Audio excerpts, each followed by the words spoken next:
Onde você estava naquela noite? Ninguém nunca nos contou a verdade. Eu só quero ele de volta. Arquivos Perdidos Brasil. Era madrugada em São Paulo, quando a loja de conveniência iluminava a esquina como uma pequena ilha artificial em meio à escuridão.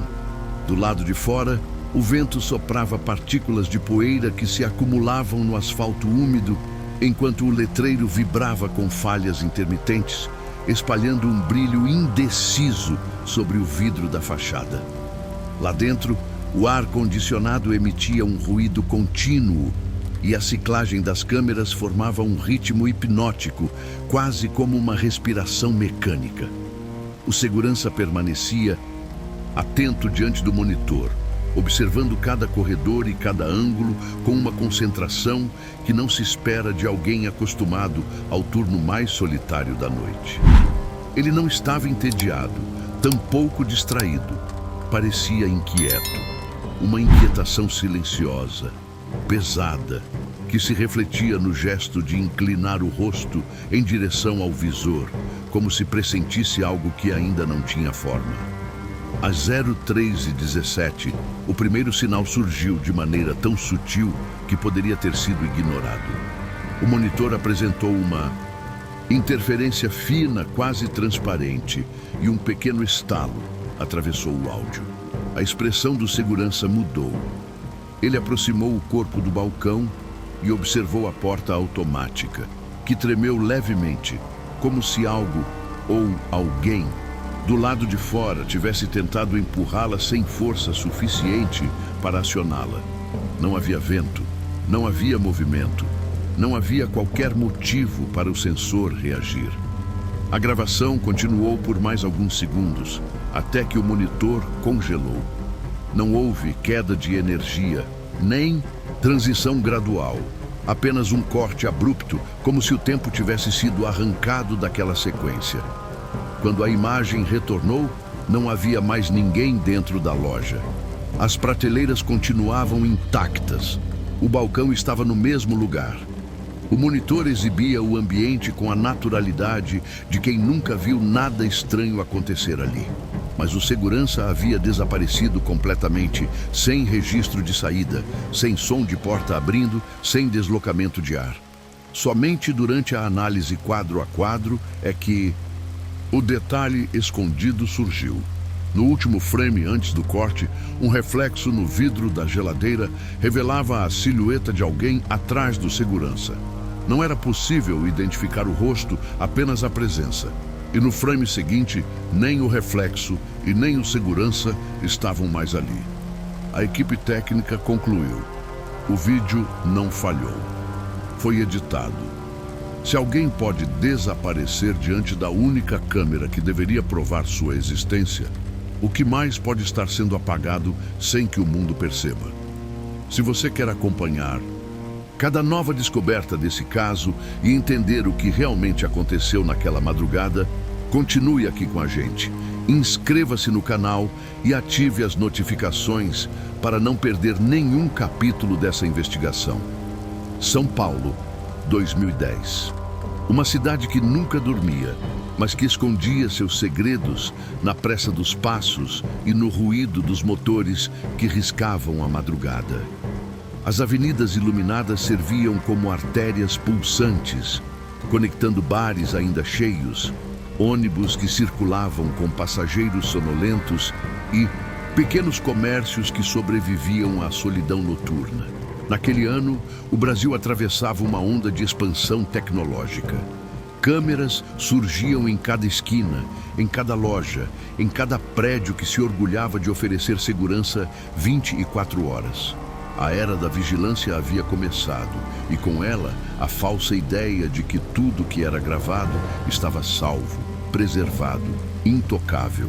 A cidade acreditava no mito moderno da prova digital. Se está na câmera, é verdade. Se não está, nunca aconteceu. As lojas de conveniência passaram a ser faróis de sobrevivência para quem precisava de café às 3 da manhã ou cigarros para suportar a insônia. Elas ficavam sob luzes artificiais que imitavam o dia enquanto o restante do mundo mergulhava na escuridão.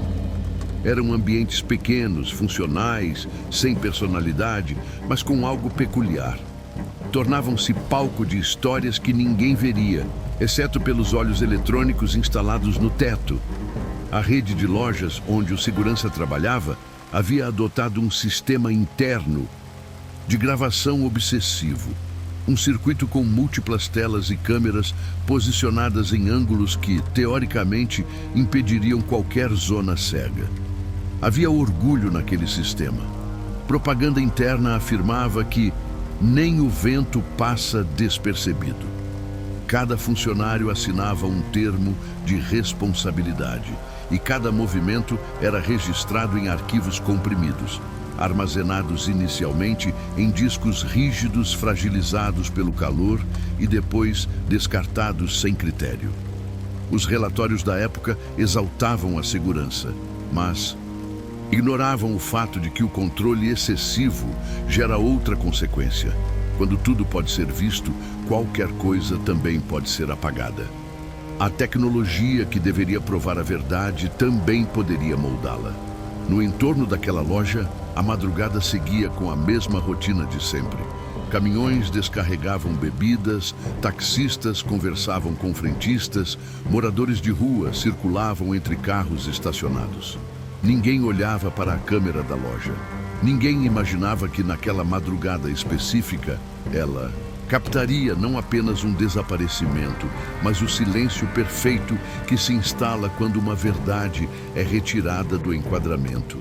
O clima urbano de 2010 era marcado pela crença de que os olhos eletrônicos vigiavam tudo, e por isso ninguém questionava nada. A cidade havia delegado sua memória para máquinas, como se o simples fato de gravar fosse o mesmo que lembrar. Contudo, naquela madrugada, a câmera não serviu para revelar. Ela serviu para esconder. Porque, em São Paulo, tudo pode ser visto. Mas nem tudo pode ser mostrado. E quando a cidade acredita demais na vigilância, ela esquece de fazer a pergunta mais importante.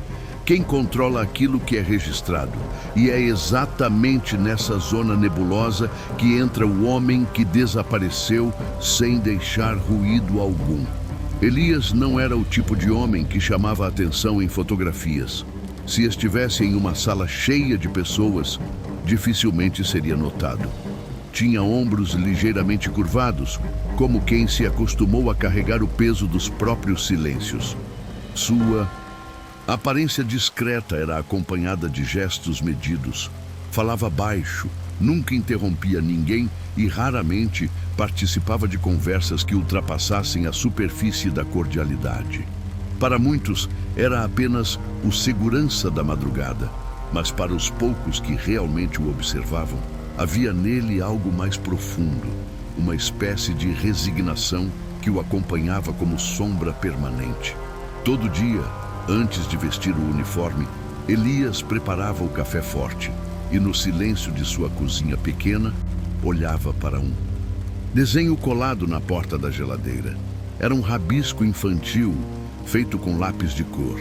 Uma bicicleta rosa, uma menina sorrindo e, ao lado dela, um homem segurando o guidão.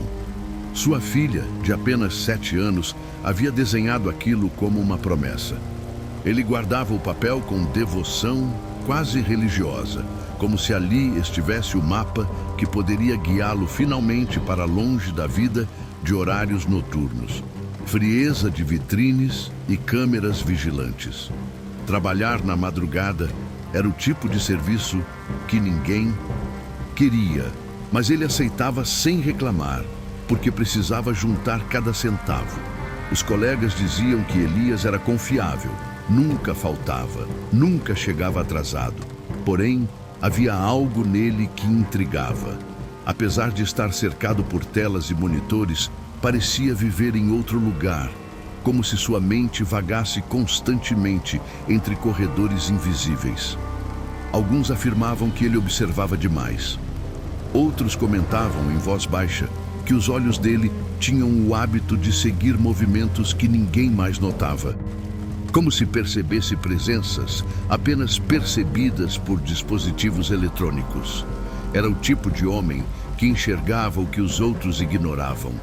Sua vida fora do trabalho era simples. Comprava pão no mesmo lugar, sentava-se sempre na mesma cadeira para esperar o ônibus e andava com passos que não exigiam pressa.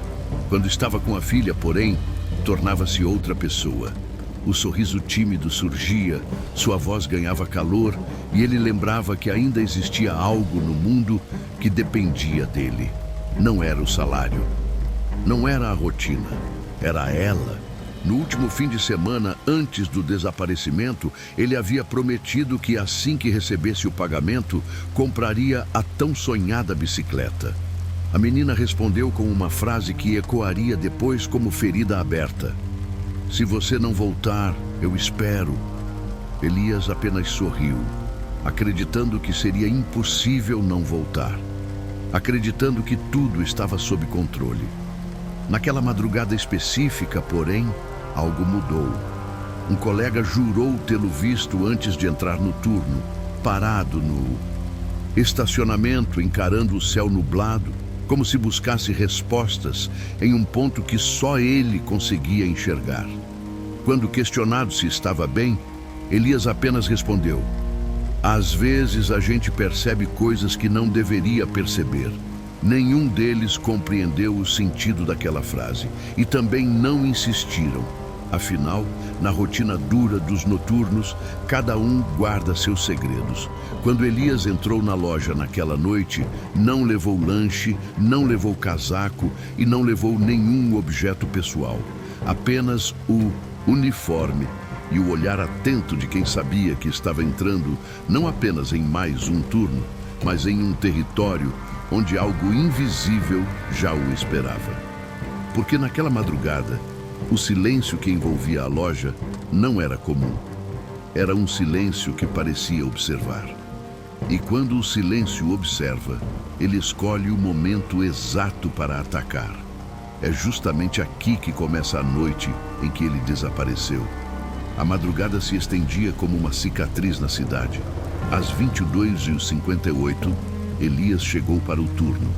O relógio de ponto registrou sua entrada com o som seco de um plástico sendo pressionado, um ruído banal, cotidiano, quase insignificante, mas que, naquele contexto, se tornaria a última marca voluntária de sua existência registrada em papel. Ele caminhou até o vestiário, retirou o casaco e vestiu o uniforme com movimentos metódicos, sem pressa e sem hesitação, como alguém que repete um ritual aprendido pela repetição exaustiva.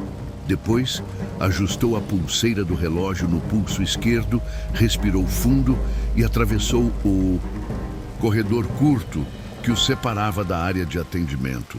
A porta automática se abriu e liberou o ar gelado dos refrigeradores, aquele vento artificial que transformava o ambiente em um lugar onde nada envelhece, onde comida e solidão são embaladas com o mesmo cuidado. Ele cumprimentou o frentista com um aceno breve e assumiu sua posição atrás do balcão, diante das câmeras. Às 00:14, uma jovem entrou para comprar água. O olhar de Elias acompanhou seus movimentos sem curiosidade, apenas por obrigação profissional. A câmera registrou tudo com precisão cirúrgica. A menina pagou, agradeceu e saiu. Depois disso, a porta não se abriu mais por horas. Enquanto o relógio marcava a passagem do tempo, Elias alternava o olhar entre os corredores, a rua vazia e o monitor do circuito interno, que mudava de tela a cada 7 segundos. Ele observava o que sempre observara: prateleiras alinhadas, latas empilhadas, corredores estreitos e o mesmo reflexo pálido que surgia no vidro da geladeira. Tudo parecia tranquilo, mas havia algo diferente naquela noite, algo que ninguém conseguiria explicar depois.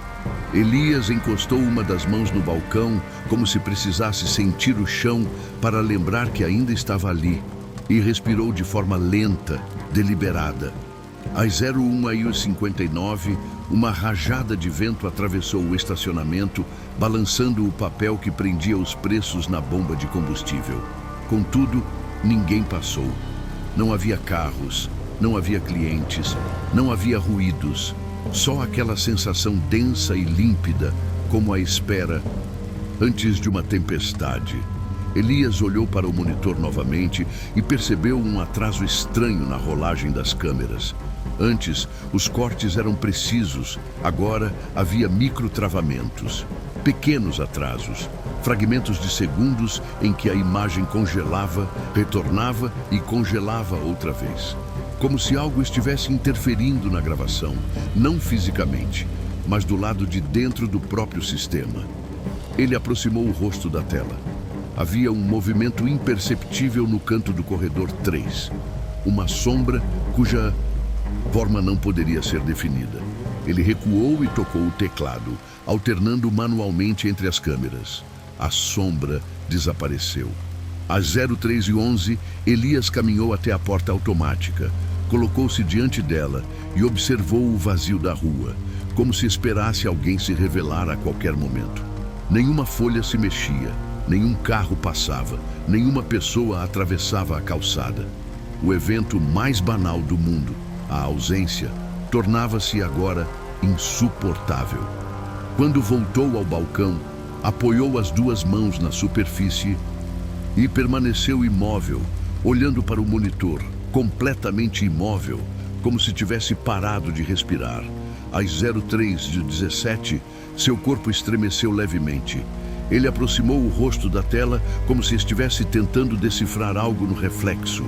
Sua expressão mudou no instante seguinte.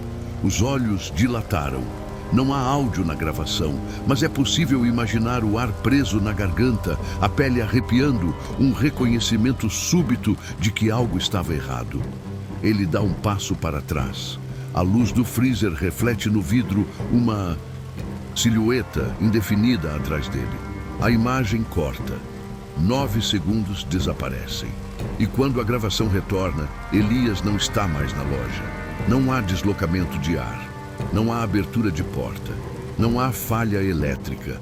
Há apenas o vazio. Um vazio tão absoluto que só pode existir quando alguém se esforça para criá-lo. O relógio segue marcando o tempo, indiferente ao desaparecimento. A câmera continua gravando, mas já não registra uma presença humana. Apenas um cenário intacto, asséptico, como se Elias nunca tivesse vivido ali. O monitor troca de tela, revela corredores, prateleiras, o reflexo de uma garrafa de água mineral. Nada denuncia que segundos antes havia um homem respirando naquele exato espaço. A primeira pessoa a entrar na loja depois do desaparecimento não foi um cliente, foi o dia amanhecendo. E quando o dia chega, ele não pergunta o que houve, ele apenas exige que alguém descubra o que não deveria ter acontecido.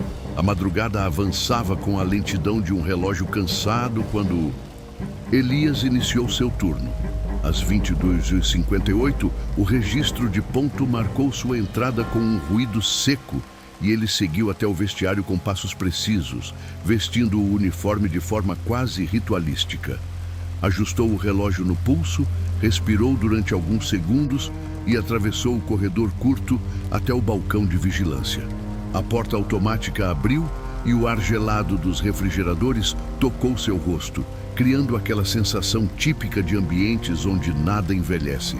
Elias assumiu sua posição diante das câmeras, observando a loja com o cuidado de quem compreende que o silêncio pode esconder mais do que o barulho.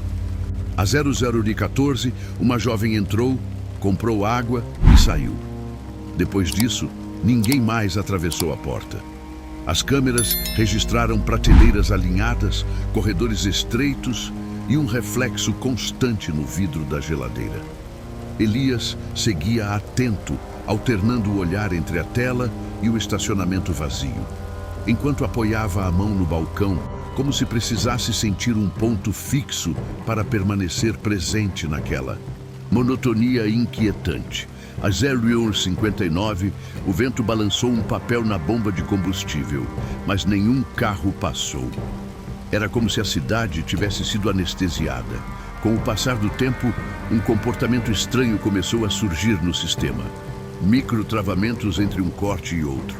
pequenas falhas que interrompiam o fluxo da imagem.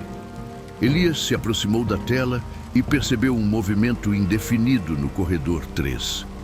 Tocou o teclado e alternou as câmeras. A sombra desapareceu. Às 03h11, ele caminhou até a porta e encarou a rua vazia, como se esperasse que alguma forma surgisse da escuridão. Quando voltou ao balcão, os olhos permaneceram fixos no monitor. Às 03h17, seu corpo reagiu a algo que somente ele viu. Sua expressão mudou e, por um instante, o reflexo do freezer mostrou uma silhueta atrás dele. A gravação então sofre o corte. 9 segundos desaparecem. Quando a imagem retorna, Elias já não está na loja. A câmera continua gravando, indiferente à ausência, como se nada tivesse ocorrido. E no primeiro segundo da manhã, não é alguém que entra na loja, é o dia. E o dia não traz respostas, traz consequências. A investigação começou com passos hesitantes, como se ninguém quisesse realmente abrir a porta da verdade.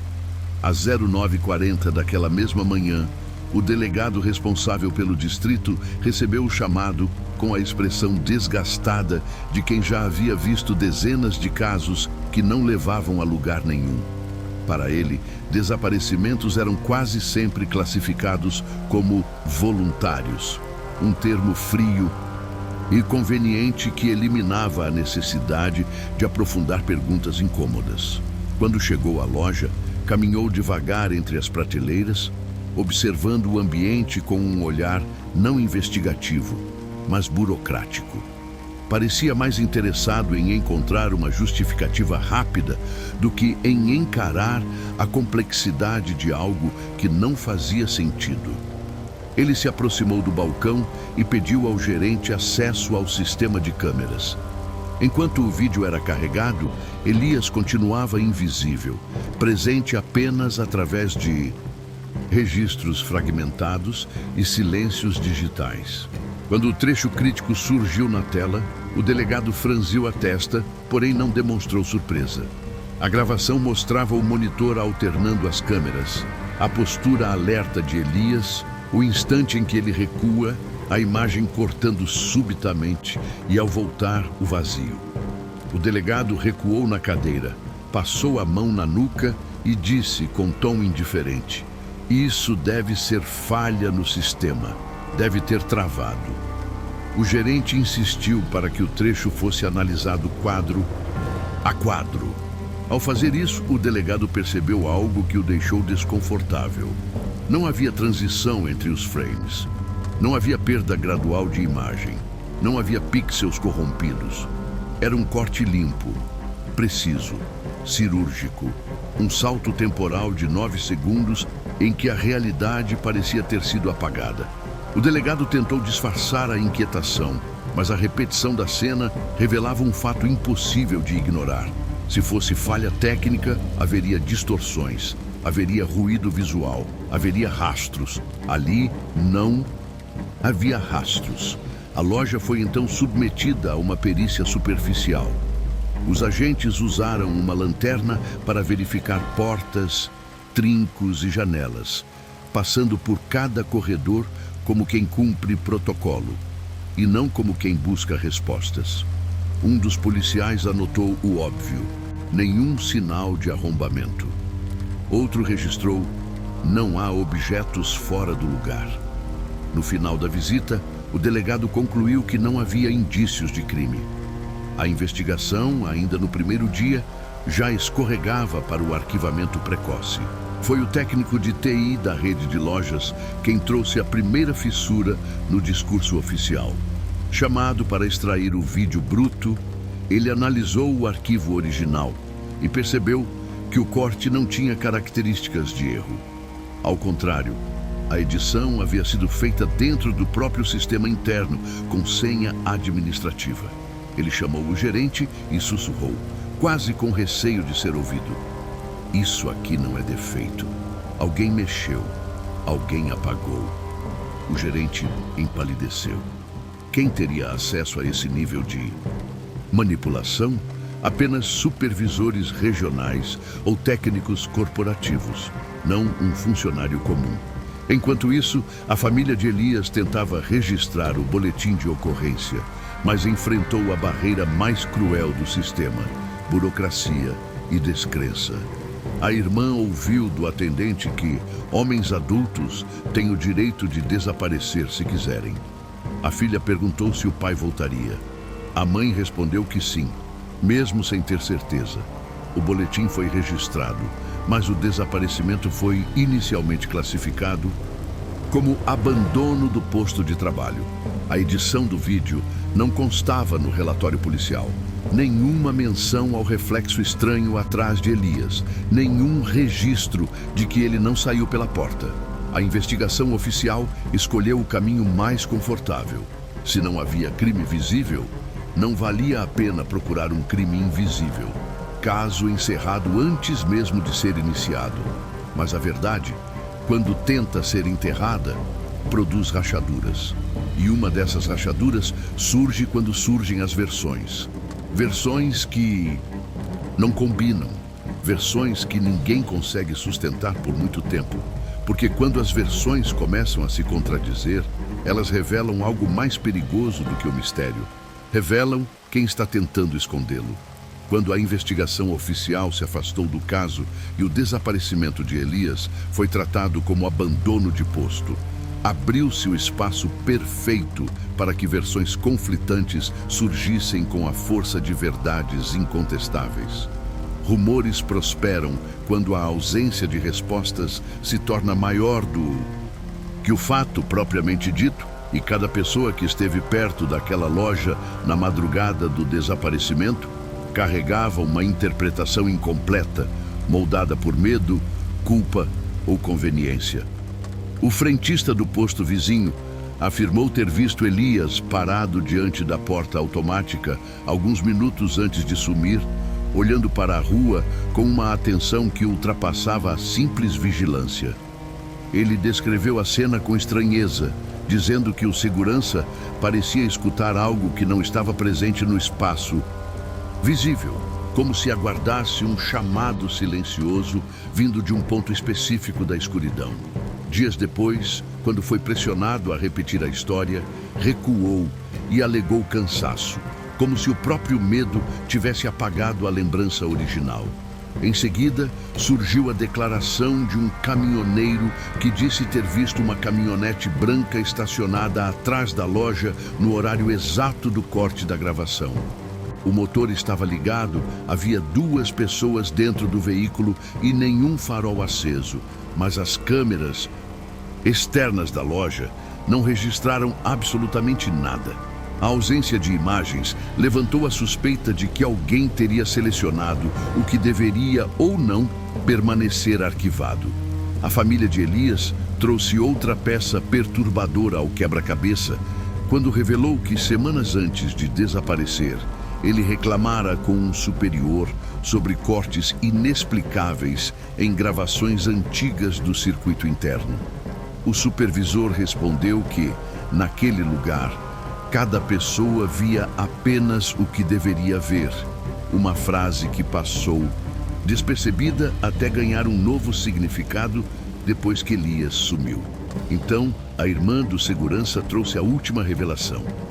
Dias antes do desaparecimento, ele ligou para ela e disse que, se algo acontecesse, a resposta estaria em sua mochila. A mochila nunca foi encontrada. Quando versões são criadas com tanto empenho, o objetivo nunca é revelar a verdade, é escondê-la. 3 anos se passaram desde o desaparecimento. Para a empresa, Elias já era apenas uma linha perdida em um relatório de RH. Para a polícia, um desaparecido estatístico. Para a família, uma ferida aberta.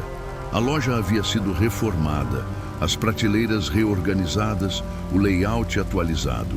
Pintaram as paredes, trocaram o uniforme dos funcionários, modernizaram as etiquetas de preço. Era como se tentassem enterrar todos os traços daquele turno maldito sob camadas de tinta nova. Mas o tempo tem o hábito de não obedecer ao desejo humano de esquecimento. Ele carrega consigo rastros invisíveis e, às vezes, esses rastros emergem no momento em que ninguém está preparado para vê-los. Foi durante a manutenção de um freezer industrial que o novo funcionário encontrou algo improvável. Um objeto esquecido atrás do compartimento metálico, coberto por poeira, embalagens rasgadas e fios antigos. Era um HD externo, pesado, antigo, prateado, com marcas de adesivo arrancado, como se alguém tivesse tentado remover qualquer identificação. Ele o segurou com cuidado, estranhando o fato de que aquele dispositivo estava escondido em um lugar inacessível ao cotidiano. Aquilo não havia sido perdido, havia sido colocado ali, colocado com intenção. Quando o gerente atual ligou o HD ao computador, encontrou arquivos fragmentados, pastas vazias e registros que pareciam incompletos. Havia datas de gravação que coincidiam exatamente com os meses do desaparecimento. Mas, em vez de vídeos, havia pedaços de vídeos, arquivos parcialmente corrompidos, como se tivessem sido recortados às pressas.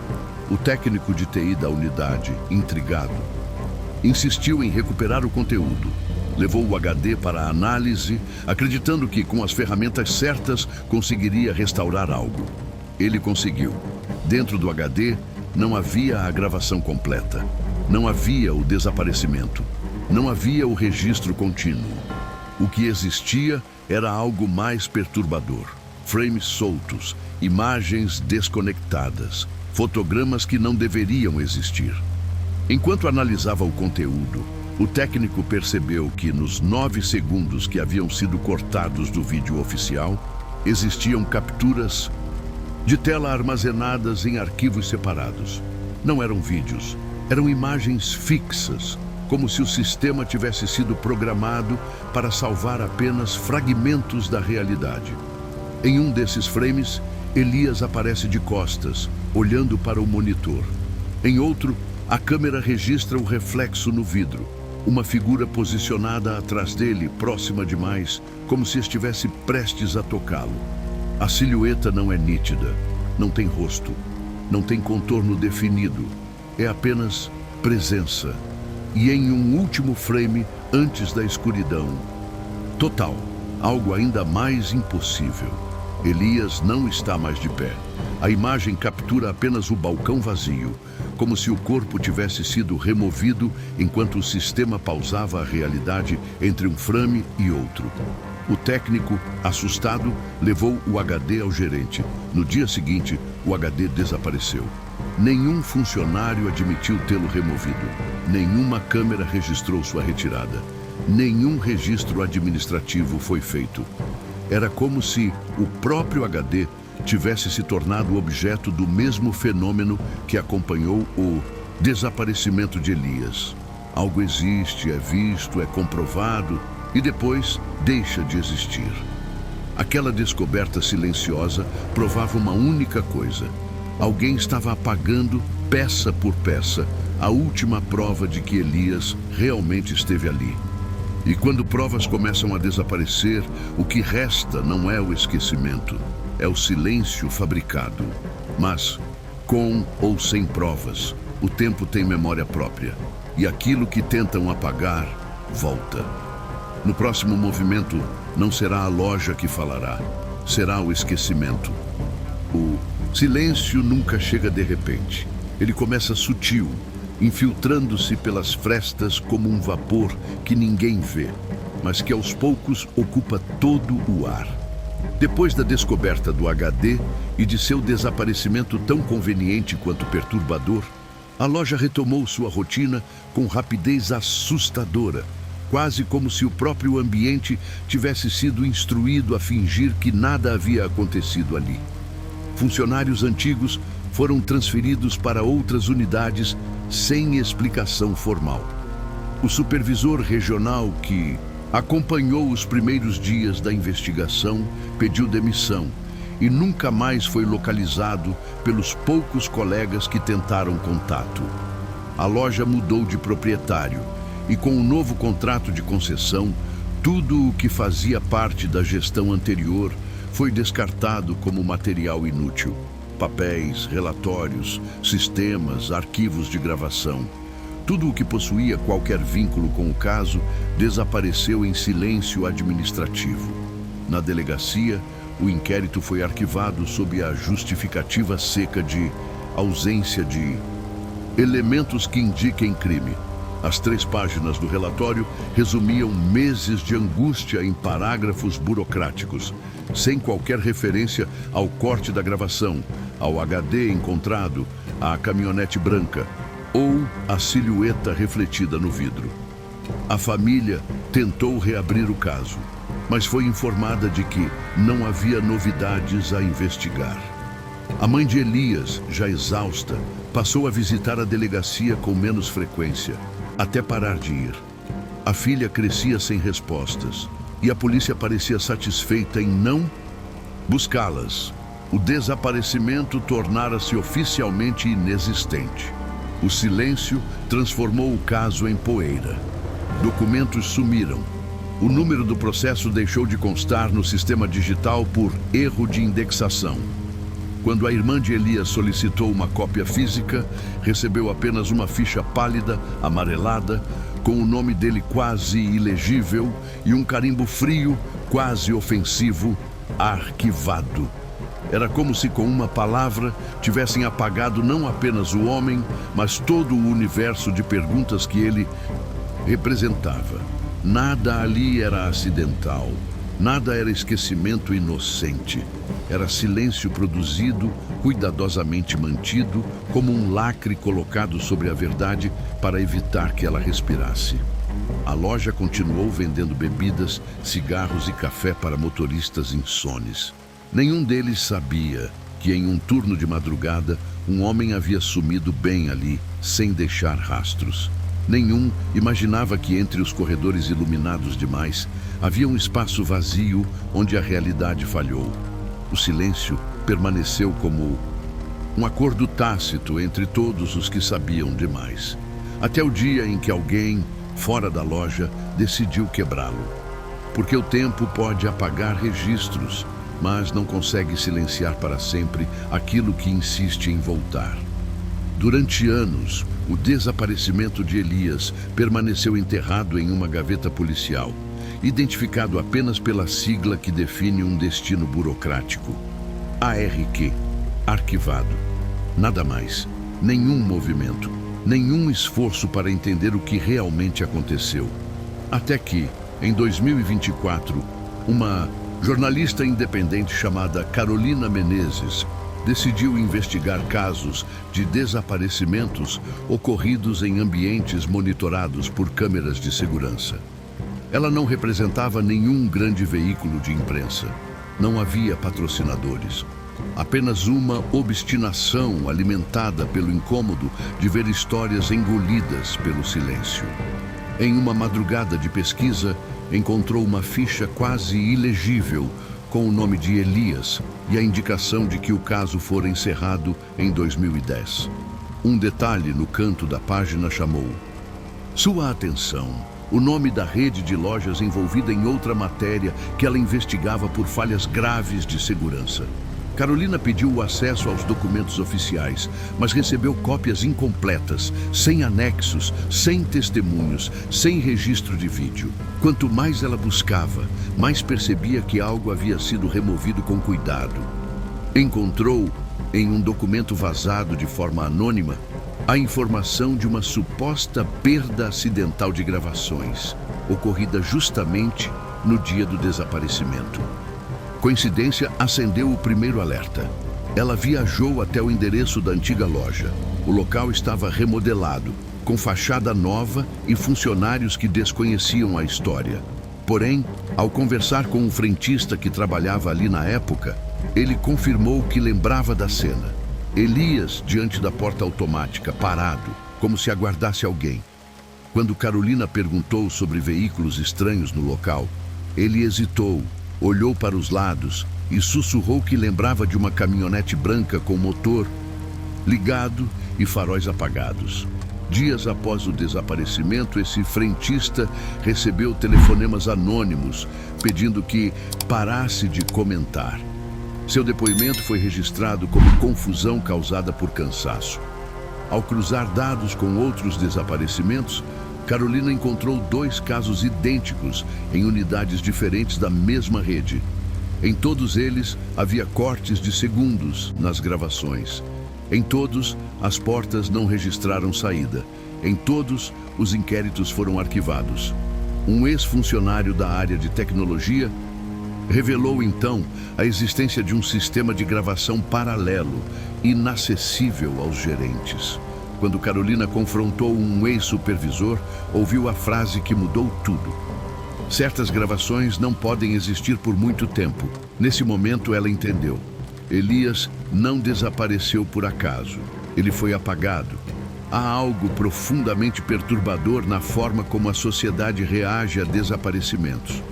Quando um corpo é encontrado, há comoção, investigação, manchetes, perguntas aflitas e promessas de justiça. Mas, quando alguém desaparece sem corpo, sem testemunhas, sem provas, a ausência se transforma em um tipo de morte que não encontra ritual, luto ou encerramento. O vazio não mobiliza ninguém. Ele apenas permanece, silencioso e incômodo, como uma porta entreaberta que ninguém tem coragem de empurrar. O caso de Elias expõe a cruel verdade de que, para muitos, uma pessoa só existe enquanto pode ser medida, catalogada e registrada. Se a imagem é cortada, a história também se corta. E aquilo que não pode ser visto não merece ser lembrado.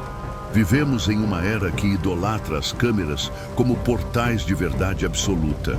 Acreditamos que as lentes eletrônicas são testemunhas imparciais do mundo, guardiãs da realidade e defensoras da transparência. No entanto, o desaparecimento de Elias revela que a câmera não é garantia de verdade, mas sim instrumento de poder. Ela registra aquilo que alguém permite que seja registrado. Ela guarda aquilo que alguém autoriza que seja preservado. A câmera é poderosa não apenas pelo que mostra, mas principalmente pelo que pode esconder. Quando a gravação é manipulada, a realidade é manipulada junto com ela. E não há nada mais assustador do que perceber que a verdade pode ser editada com a mesma facilidade que se corta uma cena indesejada em um vídeo. O silêncio que cercou o desaparecimento de Elias não foi casual. Ele foi construído. Cada documento extraviado, cada depoimento ignorado, cada arquivo apagado funciona como uma camada de concreto derramada sobre a memória de um ser humano real que respirava, sonhava e amava. O desaparecimento dele não expõe apenas uma falha no sistema de segurança, mas sim a falha mais profunda da condição humana. Nossa capacidade de aceitar o esquecimento quando o silêncio é mais confortável do que a verdade.